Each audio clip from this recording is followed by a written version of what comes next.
Well, we're going to turn now to those new revelations in the 1996 murder of a child beauty queen, JonBeNet Ramsey. It's still not known who killed the 6-year-old little girl found dead in the basement of her Colorado home, but previously sealed court documents could shed new light on the case. ABC's Clayton Sandell has a story from Boulder. Good morning, Clayton. Hey, good morning, Bianna. This is the house where JonBenet's parents always maintained a killer snuck in through an unlocked basement window. The family's gone from here now, but this morning, big questions about the case are still very much alive. JonBeNet Ramsey. This morning, a pivotal milestone in the nearly 2-decade-old JonBeNet Ramsey mystery is no longer secret.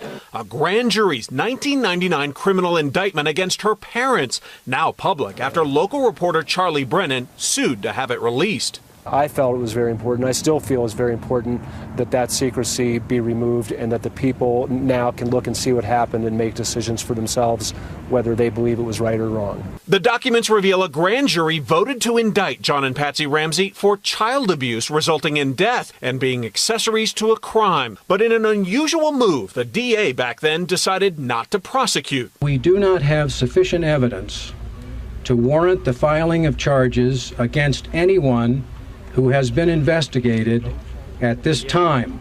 JonBeNet was found beaten and strangled the day after Christmas 1996. JonBeNet Ramsey. Beauty pageant videos of a very grown-up looking 6-year-old helped create a nationwide obsession with the case. Her parents, under suspicion from the start, blamed an unknown intruder. Mrs. Ramsey, did you kill your daughter? No, I did not kill my daughter. Patsy Ramsey died of cancer 2 years before. A new district attorney said DNA evidence cleared the family as suspects. The Ramseys are innocent. 1999 information is interesting, but it is at best an historical footnote. It does not advance the cause of finding the killer of this child. Now, this morning, Boulder police insist this is still an open case, but it's gone cold. And 17 years later, investigators say JonBenet's killer may never face justice. Dan? 17 years later. Clayton, thank you. For more on this story, let's bring in attorney and former Miami-Dade County Judge Ada POZO. Good morning, Ada. Good morning. Great to have you. I should say, Your Honor.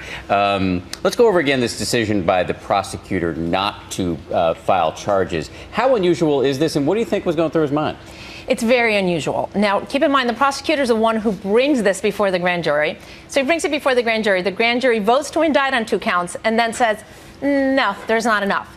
And this doesn't happen very often. We have to keep in mind what the grand jury is looking for is probable cause, not proof beyond a reasonable doubt, which is what that prosecutor needs to have in order to actually obtain a conviction in the case. And he clearly did not feel he could do that. Now, you have keyed in these documents on one detail, that the parents were also indicted as accessories. What does that tell you specifically?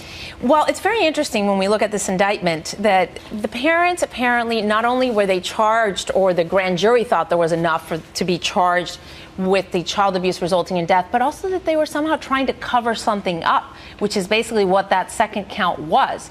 It's basically an obstruction of justice, that there was somebody else out there and they were attempting to cover up. Who that somebody else is, we don't know, and possibly we'll never know. So it's clear that the grand jury thought possibly there was somebody outside of the parents involved in this crime. Absolutely, and that the Ramseys were somehow attempting to cover it up. And finally, this is a cold case, as Clayton said, 17 years old now.